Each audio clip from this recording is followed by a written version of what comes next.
Olá, eu sou Sibila Rudana, do programa A Caravana Cigana, direto da TV M-Play, e estou convidando vocês para a estreia do nosso programa no dia 11 de janeiro, às 8 horas da noite, pela TV M-Play, TV Mojubá.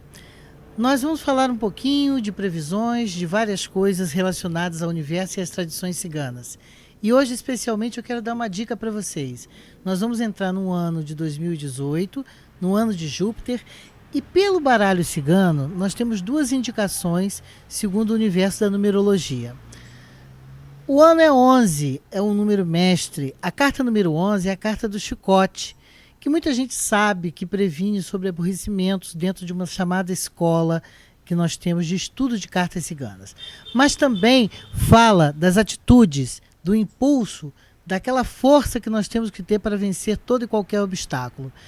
A carta número 11 fala principalmente de vitórias, de obstáculos, neste caso. Se você reduzir o 11, nós vamos ter a carta número 2. Esta é a carta que fala também de atrasos, de coisas que precisam ser realizadas antes que outras aconteçam. A carta número 2 é, portanto, a carta dos trevos e dos obstáculos, dentro da escola ocidental do baralho cigano. Nós temos uma outra escola francesa que diz outra coisa a respeito dessa carta. Mas vamos ficar com essas duas orientações. Uma dizendo que você não pode parar no meio do caminho e tem que ter impulso e força para conseguir seus objetivos.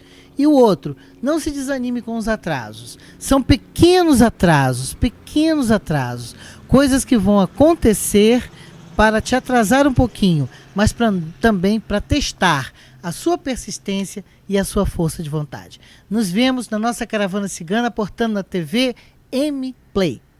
Um beijo grande e até um 2018 repleto de muita felicidade.